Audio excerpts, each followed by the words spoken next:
Scoreboard started moving. 10-2, 18-5, 24-8. Time out. New Zealand's coach stood on the sideline trying to reorganize everything, pointing, talking, adjusting. But there was a problem inevitable. Back on the court, Clark decided to remind everyone why she's different. She stepped back, way back, far beyond the arc. The defender hesitated for just a sump to their feet. Teammates on the bench couldn't believe it because shots like that aren't supposed to feel routine. But for her, they do. And that's when something started to shift. Not just in the game, but in the energy. Because every time Clark touched the ball now, the crowd leaned forward, waiting, expecting, knowing something was about to happen. And most of the time it did. She wasn't just scoring. She was controlling everything. The tempo, the spacing, the flow, the confidence of her teammates. And slowly something else started happening. The noise around her, the criticism, the doubts, they started fading because every possession, every pass, every shot was answering those questions without a single word by halftime. The game was already slipping away from New Zealand. But the real statement came after the break, because that's when Clark stopped playing control and started playing free. She crossed half court. No hesitation. Pulled up from deep. Splash. Next possession. Drive. Hick. Cease. Then another. Then another. It wasn't just dominance anymore. It was control. Complete control. New Zealand's players looked exhausted, not physically, mentally, because guarding Caitlin Clark isn't just about effort. It's about surviving the constant pressure she creates. And by the fourth quarter, that pressure had broken them.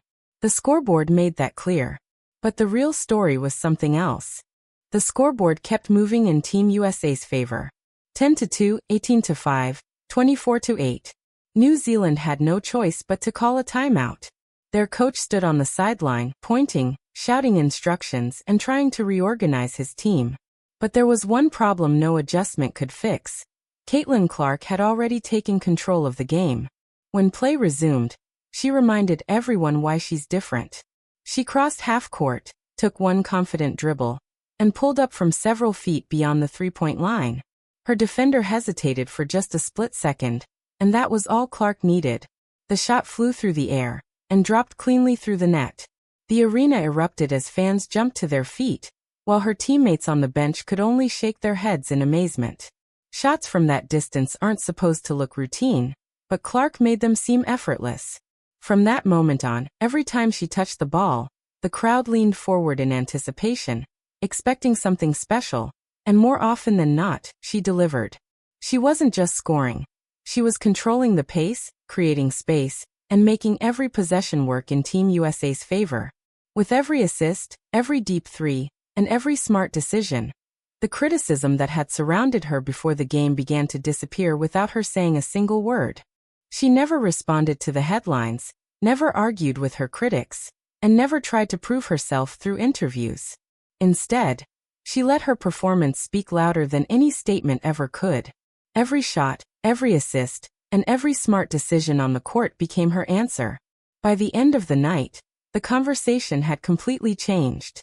The people who tried to silence her had only made her performance impossible to ignore.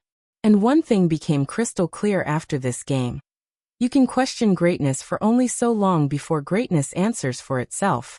Caitlin Clark didn't just win the game, she ended the conversation, proving that the loudest response is often silence followed by excellence.